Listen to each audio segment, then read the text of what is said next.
This story is not intended to teach or interpret biblical prophecy. It's purely a work of fiction, a mixture of thoughts, beliefs, and imagination.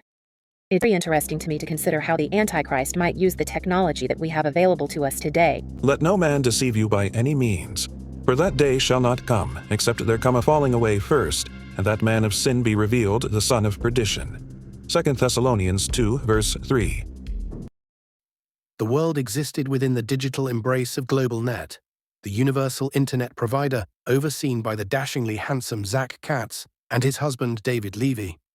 Their rise to global leadership had been swift and dazzling, promising a future free from stress and worry. But the shimmering facade concealed a chilling reality.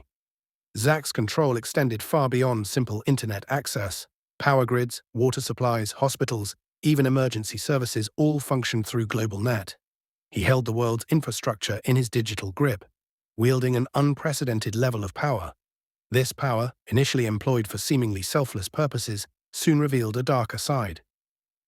Dissent, however whispered, was swiftly and brutally silenced. Zach, from his extravagant penthouse overlooking the gleaming cityscape, could, with a few keystrokes, turn someone's life into a living hell.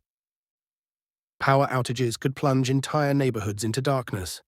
Water needed for bathing, cooking, and cleaning could be cut off. Medical records could be altered, denying essential care. Even emergency services could be rerouted, leaving the vulnerable at the mercy of fate. One such victim was a journalist named Anya Sharma. She had dared to investigate the disappearances, the whispers of re-education camps, the growing unease beneath the veneer of prosperity. Her articles, bravely published on obscure, offline platforms, had gained a small but devoted following. Zach, however, did not tolerate dissent.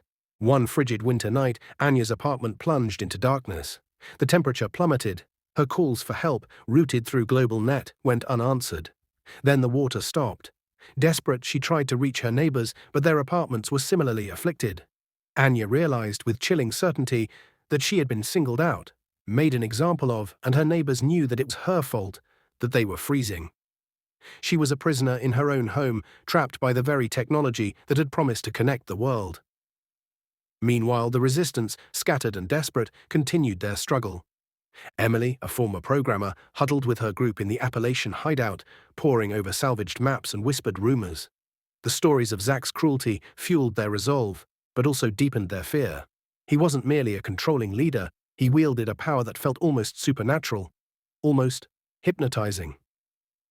The mark, as it was called by many people on both sides of the resistance, the digital key to survival, became increasingly prevalent. Day after day, reports of being watched through phones, televisions, computers, and even smart appliances like stoves, refrigerators, and dishwashers continued to increase. Those without Zach's GlobalNet internet were shunned, starving, and desperate.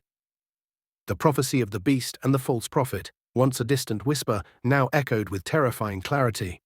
As Emily read from her King James Bible, the flickering lamplight cast shadows on the faces of the rebels. Each face expressed determination to endure the digital apocalypse till the end. How do you think the Antichrist will use technology?